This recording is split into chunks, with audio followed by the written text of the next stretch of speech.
What's up? Welcome to another speed paint. And the first thing that I'm going to do today is just try to do something with some black gesso. And black gesso is a very fast drying paint that creates a good base layer. It doesn't do anything except make shadows a hell of a lot easier on the painter, so that when you put color over top of it, all you have to do is put color and then the base will automatically be black, so you automatically get shadows and you don't have to do much about it. But I really enjoyed doing this painting because it was one of the, I wouldn't say one of the first, but it was definitely a painting that I didn't have any inspiration going into. I was just kind of like, hey, I want to paint, so I just sat down and did a painting, and it turned out freaking amazing, like it's supposed to.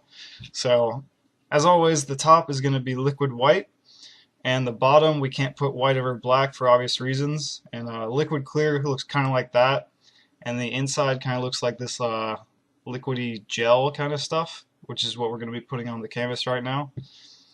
And the liquid clear goes over the black, obviously, because we can't put white on black, otherwise it'll just cover it up.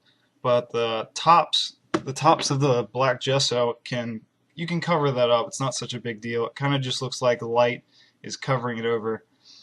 And now I'm going to do the sky. And for the sky, you can do a very traditional sunset kind of thing with just yellow, red, and blue, and then I even add purple in it. And right now it just looks kind of like lines, but you want to blend it together so that you can't tell when one color starts and the next color stops.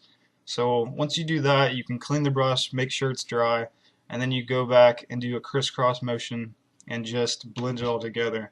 And as you can see right there, it looks a lot better than just a bunch of lines now. It's all blending together. You can't tell which starts and which ends, so it looks like a sky, like it should be. And now we're going to take that outline that we did with black gesso, and we're going to put some trees in there. And these are very distant trees, so you can't see much detail on them. Sometimes there will be a tree close enough to where you can see sort of some detail, like an evergreen, but for the most part you can't see much detail. And the same thing here, I'm going to put in some distant shrubs where the light is kind of bouncing off of them. And that part that we covered up with the liquid white at the top of the black gesso, it kind of looks like trees in the way in the distance. You can't really see it here, but on the real painting you can. And I'm always talking about seeing things, so I kind of just made it go up and over on the right side, and just looks like an amazing place to put a waterfall. So just put a waterfall in, and then you have to have something to contain that waterfall. So decided to put some shrubs and some bushes over here to contain this waterfall, because if not, it's just going to take over the entire canvas and it's going to be crazy.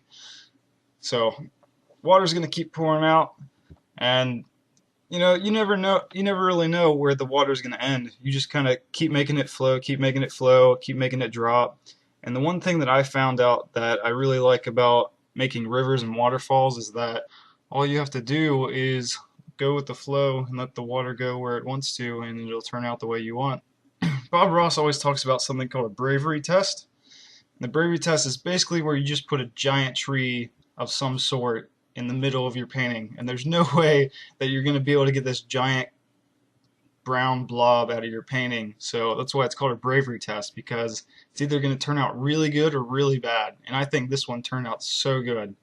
And every time I do a bravery test, it always turns out really amazing. So you could look at the painting and see that grass at the bottom and be like, oh, I think the painting's done.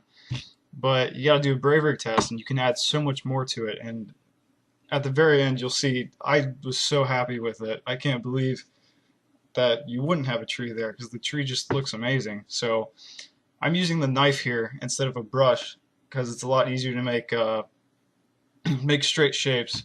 I'm just going to put the trunk in, and then you get a liner brush, you get some paint thinner, and then you just kind of make little swerves. And you don't really need to be neat here. You can put them this way, that way. You can have them overlap the trunk.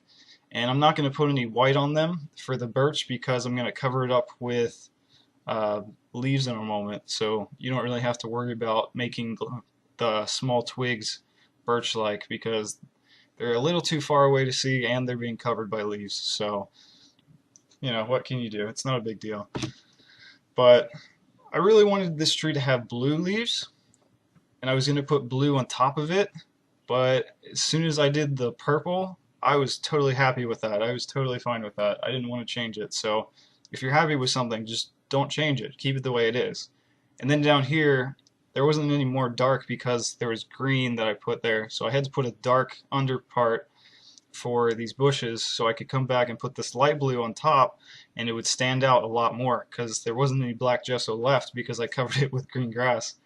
I'm going to put my signature in pink. You can't really see it, but there's the finished product. I hope you like it. Rate, comment, subscribe, and see you next time.